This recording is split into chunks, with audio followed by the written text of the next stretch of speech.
showing up. They'll be filtering in as they show.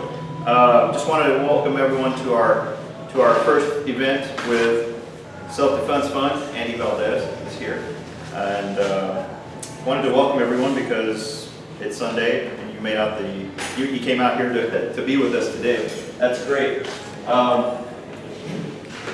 Who all has open carried in the last year? 1, 2, 3. Everybody in the room looks like 4, 5, 6. Yeah. So yeah, several of us have taken advantage of the law and have had the opportunity to open carry. And as a result, we've probably seen that there was no bad consequences from that effort. So everyone who's had an open carry situation that has been able to open carry, great for you, good for you. Come on in, everyone. So, let's see. I wanted to encourage everybody to open carry if they could at every opportunity that they can. Of course, it's not necessary to open carry all the time. What we passed in Texas was the opportunity to have the choice to open carry. So when you find yourself able to open carry, if you find it necessary to open carry, you wouldn't get a felony if you did. We had several things that we changed in the legislature last legislative session. One of those was if you walk past a sign and you accidentally pass that sign with your gun, it's no longer a class A misdemeanor, which would give you some prison time. Now they can give you some warning and you can get out of there. If you see that you're in violation, you can leave without getting arrested. And also they lowered it down to like a class C misdemeanor, which is like a traffic ticket.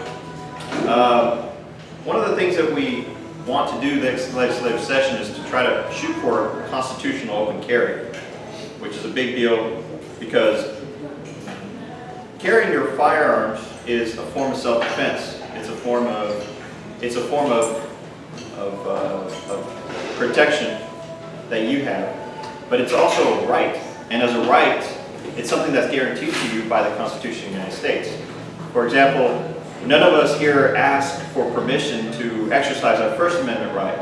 We don't need to pay a license for that right. Likewise, none of us here exercise or beg the government for permission to not speak to a police officer by exercising their Fifth Amendment right. That's not a license, that's a right.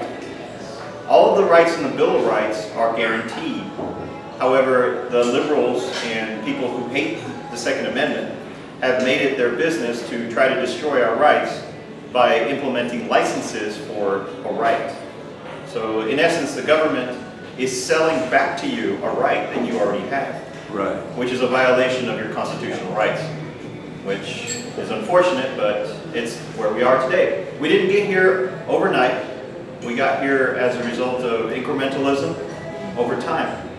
And we can slowly beat it back, but it will take some time. But we should push as hard as we can to try to undo the damage that we have on our rights. So that's our goal for next legislative session. We're also waiting for the outcome of the elections in November, because I know there's a presidential thing going on, but there's also state races that we have to wait for, so that we know who we're going to be dealing with legislatively here at the local level. So if you haven't seen too much going on, it's because we don't want to alienate certain people who might not have decided yet what their position is on a subject.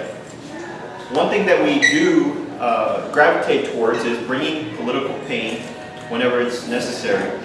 And we do that by our box. We do that by exercising our First Amendment right wherever we can. Our Second Amendment right guarantees all the other rights, but it's our First Amendment right which gives us the relief that we need in Texas so that we could overcome this prohibition that we've seen over the years with regards to the Second Amendment. Another thing that's going on is that C.J. Grisham is on the Price of Business radio now. Okay, great. So I guess there's more information on that. We can ask CJ about Price of Business, and there's also a shoot no shoot training that he's trying to establish so that people can go to a training course where people can come in and try and see how they how they experience a shoot no shoot situation. I would like to ask, has anybody had any interactions with open carry or any situations that you'd like to talk about in the last year that might be of interest to us? Any difficulties or any problems? Everything's been pretty smooth out there? No problem? Okay, very good.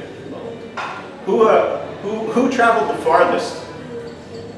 How far? Did anybody travel over 20 miles to get here? Okay, 3, 4, 3. Where did you travel from? Southern Conroe. Conroe, good. Oh, we have more people. Sorry. Come on in. Come on in. It's good. Anytime, Right on time. Anytime is good time. Come on Hey, in. brother. Good to see you. Oh, Vice President from Itinerary, Texas. And this is Jodie. What's going on, buddy? He and CJ Grisham and other board What's up, members. Hellraiser? What the hell? See, Valente, just do a recap of what you said for the people that. Sure, that Abraham Lincoln thing? No mustache? Yeah. You used to have a mustache? Sometimes goes on and on. Hey everyone, go ahead and take a seat. We're doing our thing here. Basically, just to recap for those who just came in. Basically, we just were recapping some of this. I'm just going to recap some of what we just talked about. We're welcoming everyone. We were saying that some people got here from very, very long distances, like over 20 miles. Conroe. Where did you come from, Kevin? Pearland. Channelview. Yeah. Out there. Is So there some everybody state law that says that 290 has to be a mess forever and ever? I'm sorry, 290 is a mess forever and ever. I hope Yeah, that it's one day they always- actually fix it, but So- I don't know that that's. They do. And We got one more. One more. Oh, is that your sister? Yeah, how How far did you go? My job moving back here, and it's still 96. So that's Jodie. Jodie. So everyone, the reason that we're here today is because we wanted to introduce Andy Valadez. Valadez. Valadez. Valadez. Bala. Oh. B-A-L-A. There's an extra A in there. There's an extra A in there. Valadez. Say it again. Valadez. Valadez. Yeah. Oh wow. I'm saying it wrong. Valadez. So Andy Valadez is the founder of Marketing Dynamics, a company with a focus on technology, broadcast, entertainment, publishing, and startups. Andy is the marketing director for Self-Defense Fund, also a paying member because he believes that protecting his rights, or his gun rights, and those of gun owners is helping to provide self-defense and defense liberty. Andy is also a former United States Marine, and he served during Desert Storm, Desert Shield, Desert Storm. And he was also honorably discharged, and he served from 1988 to 1992. Andy is an alumni of Texas A&M, where he received a bachelor's degree in marketing from Texas A&M University with a strength in promotions and public relations. He also holds a business certificate from Tulane University. Andy is a dedicated father and husband to his wife of 28 years. As they say in the Marine Corps, Semper Fi, so 28 years, long time, brother. Long brother, that's a long time. He's also a staunch supporter and member of Open Carry Texas. Everyone give a hand for Andy Valadez. Thanks, brother. Thank you. So wow, it's an awesome turnout. Thank you everyone for coming out, from all the locations. Glad you got here safely, and I pray that you get home safely as well. Sunday is usually a time for family, so it's hard to break away from your commitments at home, and so it is a sacrifice. We are going to make maximum value of the time here. We are recording the presentation for others to see. If you want to, you can live cast from here. And so there's a variety of subjects that we're going to cover with Self-Defense Fund. We're going to be brief and hopefully informational. It's going to be fun. And we had one. I'm going to get back to your idea before too long. Daniel is here in the Cypress area, so this is his town. Yeah, we're going to say it's your town because you're from here. Daniel is a gun owner. Believes in gun rights, doesn't serve in the military, but definitely is mindful of the times we're living in. And Cypress is a close-knit community, so we're glad that we're in this area. And we'll be more strategic on the locations we plan in the future for Open Carry Texas. So that being said, I do have a plan for tonight. We did, before you guys got here, we asked people who have open carry if you had any positive or any negative experiences. You know, I've been carrying since day one. I know a lot of you have. We have a gentleman in the back. You want to kind of tell us your experience with open carry? Did you want to say something about open carry? I just need to. Oh, okay. Thank you. So I can tell you the first day of open carry in Texas was strange because I had open carry in Louisiana and there's no restrictions there before the open carry law. And even down the French Quarter, it was packed. 10,000 people walking, in and around. The police were cool. They said, no, we're open carry state or whatever. So that was really kind of a good test. And then at the Capitol, I think a lot of us that were there. Did you go to the Capitol? I don't remember if you did or not. I've been several times to the At Capitol. the January 1st, the unveiling? Yes, Okay. unveiling of the Capitol. I was I think there. Joseph, David Mom was there, he spoke, man, it was a powerful speech that he gave there. And the warning shot was heard, and definitely we're not relenting, so we're pushing forward for constitutional carry. And of course, I invited my family to come because a lot of times in the school system, I've got a young girl that's 16, one that's 13. They're scaring them about guns. Gun drills, gun-free zones. They're not teaching the whole history. They're being selective on because they don't want to be biased. Well, that sheer act of being non-biased is being biased. So we've got to educate them about the history of bearing of arms, which goes back even way before America. It goes back to Roman times, to the China era, when citizens were basically required to be armed. It's like you were looked down as a citizen if you weren't armed because you weren't taking responsibility for your community. Even going back to Jesus, Luke 22:36, he told the disciples, buy a sword, and that's worn visibly. So even back to the disciple era, they were armed during that time period. So I don't want to get into all that, but this month, October, is Domestic Violence Awareness Month. And how I found that out is I have a client in my company's Marketing Dynamics, and I'm marketing director for Self-Defense Fund. But on the Marketing Dynamics side of the house, I have a client, Katy Christian Ministries, that's doing a 5K run this Saturday in Katy.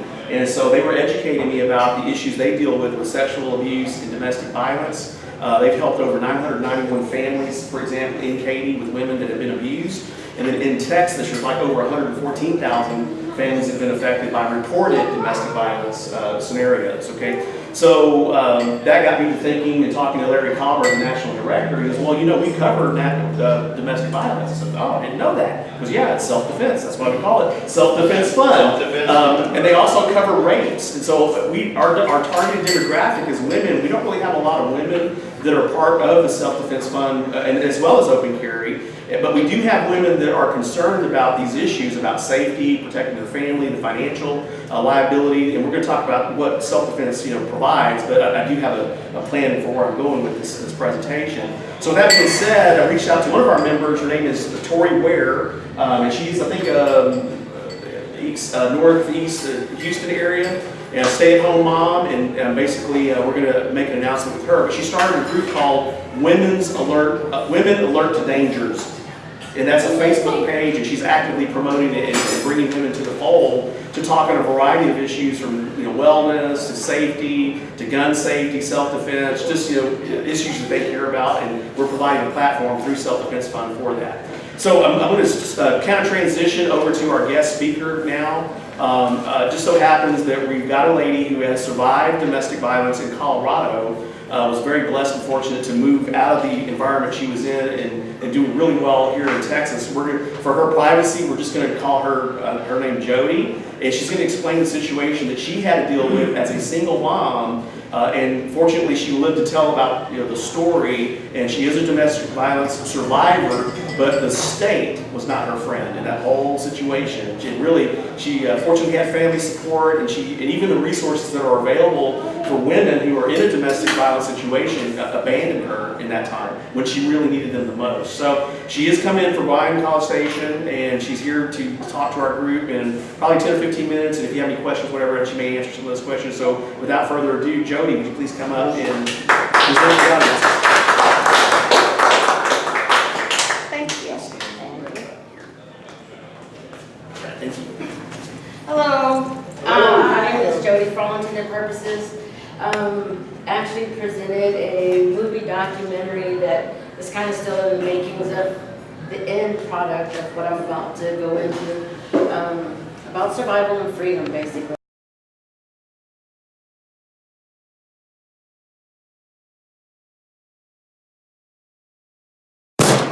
You just defended yourself with a gun. The police are called and you're potentially involved in a homicide, but it was self-defense. At this point, you are not in your right mind. No one ever is when they are in fear for their life and defend themselves. Anything you say can and will be used in a court of law, both civilly and criminally. Fortunately, you have selfdefensefund.com. We are the National Association for Legal Gun Defense, and we protect our members nationally in all 50 states, up to $1 million per incident per member. Let us do the talking for you and visit selfdefensefund.com. Any weapon, any state, anytime.